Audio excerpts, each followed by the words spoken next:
que no mês passado mereceu do Conselho Federal da Ordem, por unanimidade, a indicação para receber a medalha Rui Barbosa, que é a maior comenda que a Ordem dos Advogados concede a um advogado, e esse ano, durante a Conferência Nacional da Ordem dos Advogados do Brasil, essa medalha será otorgada e entregue ao professor José Afonso Silva, que nos brinda com a sua presença, dando a essa casa, a quem pertence, a alegria de seu saber, a importância da sua manifestação.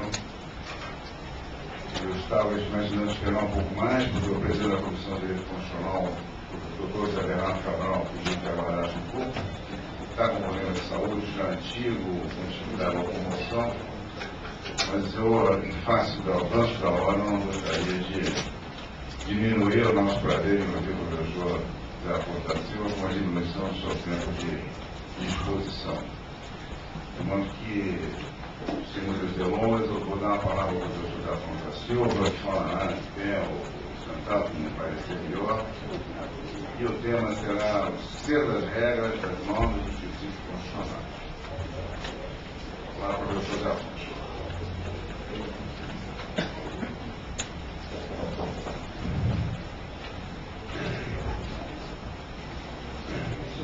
Senhor Fernando Fragoso, e ministro presidente do Instituto dos Advogados, os advogados, as advogadas, estudantes, os presidentes, quero inicialmente manifestar o meu agradecimento e a minha honra por estar aqui nessa oportunidade e ter o prazer de abrir evento tão importante.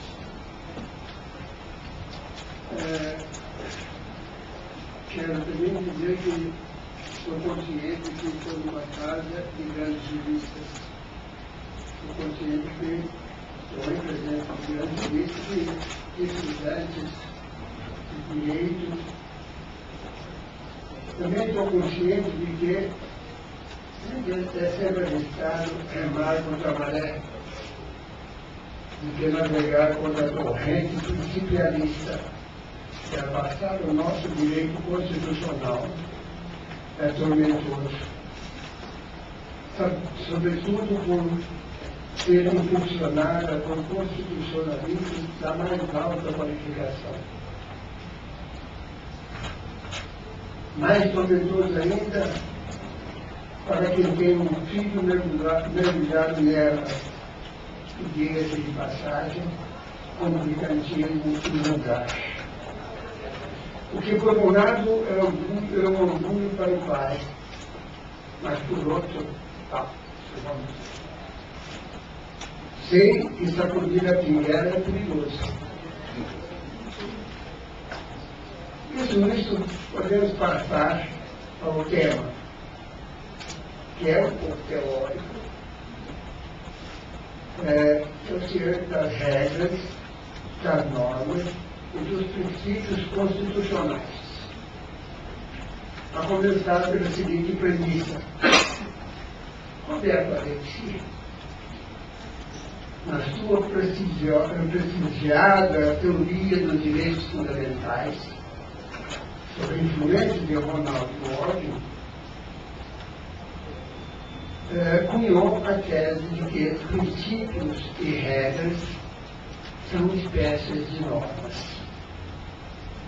Essa teoria já tem sido criticada.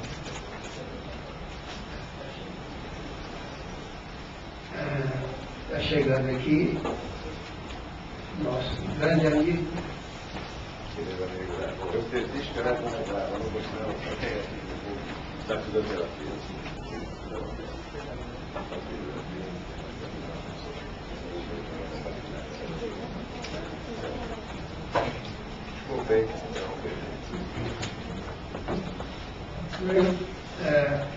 Agora, com a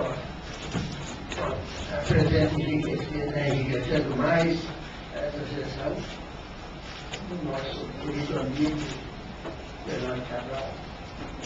Podemos começar dizendo que Roberto Alexis, na sua prestigiada teoria dos direitos fundamentais, sob influência de Ronald Dworkin, cunhou a tese de que princípios e regras são espécies de normas. Essa teoria já tem sido criticada. Mas não é nossa intenção criticá-la, mas apresentar outro modo de entender a questão. Ou seja, queremos mostrar que há bases filosóficas e doutrinárias para concluir que, ao contrário, o termo regra é que tem abrangência maior, sendo norma uma espécie de regras. Essa afirmativa tem uma fundamentação histórica e uma fundamentação muito ontológica. A fundamentação histórica mostra que o termo regra é que desde o direito romano exprime as disposições jurídicas de qualquer natureza, prescritivas ou não prescritivas. A palavra norma não tinha nenhuma função no direito romano, nem seu significado de esquadro, esquadrilha, se prestava a isso. Só mais tarde, o termo norma aparece na literatura latina no sentido figurado de modelo. É uma constatação importante, porque daí que pode ter vindo o seu sentido jurídico como regra ou modelo de conduta. A palavra latina que exprimia disposições jurídicas era regula, de onde o termo regra.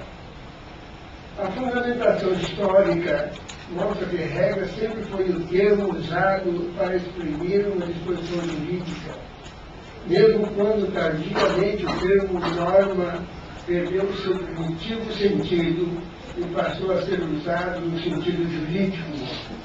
O termo regra continua a ser empregado na ciência jurídica com aquela mesma acepção, e os dois vocábulos passaram a ser empregados como sinônimos, até que Kelsen deu ao termo norma uma conotação diversa, ao conceder o direito como ciência de normas que regulam a conduta humana e dizer que o termo norma exprime a ideia de que algo deve ser ou acontecer. E ainda acrescenta, a norma é um dever ser. A norma constitui uma prescrição. O dever ser, que é o semiano, vem de Kant, com a terminologia tocada. Onde Kant fala de regras, Kelsen fala de norma. A regra prática de Kant é sempre um produto da razão, porque ela prescreve como visada a ação enquanto meio para um efeito. Mas para um ente cuja razão não é total, exclusivamente fundamento determinante da vontade, essa regra constitui um imperativo. Isto é, uma regra que é caracterizada por um dever ser. Na sua teoria pura do direito, Kelsen não costuma usar a palavra regra, mas ele o faz propositadamente na teoria geral do direito do Estado, quando discorre sobre o dever ser. E aí a norma aparece como espécie de regra. Aliás, uma norma é uma regra que expressa o fato de que alguém deve proceder de certa maneira, sem que isso implique que o outro realmente queira que o primeiro se comporte de tal modo. fechado. Ele mesmo diz que emprega o termo regra no sentido descritivo, não no sentido prescritivo. O mesmo é dizer que não emprega como norma. Essas fórmulas de Kelsen nos encaminham para aquilo que chamamos de fundamentação deontológica. Quando declara que uma norma é uma regra que expressa o fato de que alguém deve proceder de certa maneira, está indicando duas coisas. A norma é uma espécie de regra, com característica indicada. O que, por outro lado, indica a existência de regras com características diferentes. 2. A regra que expressa o fato de que alguém deve proceder de certa maneira é uma regra prescritiva. Uma regra que exprime o dever ser. O mesmo é dizer, é uma regra jurídica deontica. Do que se conclui que existem regras jurídicas não deonticas. Kelsen ficou limitado por seu positivismo formalista, que o impediu de construir um sistema de regras jurídicas que seria de enorme importância para o conhecimento constitucional. A sua radical separação entre ser e dever ser não permitiu um manancial de possibilidades no mundo da cultura, onde precisamente se dá o encontro e a compenetração entre valor e realidade, dever e ser. A teoria de Kelsen prestou enorme serviço à ciência jurídica, incluindo a ciência do direito constitucional. Na sua purificação do direito, este poder de acordo naturalista, psicologista e sociológico, desmudou a norma jurídica de tal modo que ela ficou reduzida a um tipo de lógica jurídica estritamente formal, num processo de formalização absoluta, bem descrito por Carlos Próximo. Kelsen desenvolve o tema da pureza metódica sobre a base de duas purificações.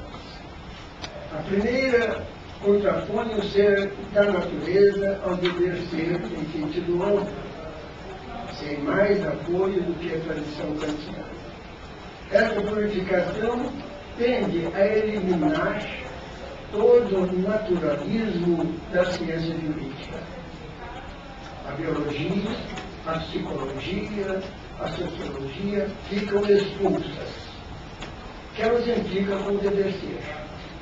Mas logo vem uma segunda purificação, agora dentro do próprio dever ser, que contrapõe o dever ser lógico ao dever ser axiológico. Essa outra purificação tende a eliminar toda a axiologia da ciência jurídica. A religião, a moral, a política ficam expulsas. Kelsen busca uma categoria vazia, um conceito puro em sentido kantiano. Kelsen fica com o dever ser lógico. A imputação é a verdadeira categoria do conhecimento jurídico. A famosa obra de Ronald Dworkin, Tomando o Direito a Sério, foi escrita contra qualquer positivismo, ainda que dirigido especialmente ao positivismo de Hart. Sua estratégia para atacar o positivismo foi precisamente o estabelecimento da teoria dos princípios, como categoria diversa das regras e das forças. A partir daí é que Robert Alexy formulou sua teoria dos princípios como parte de sua teoria dos direitos.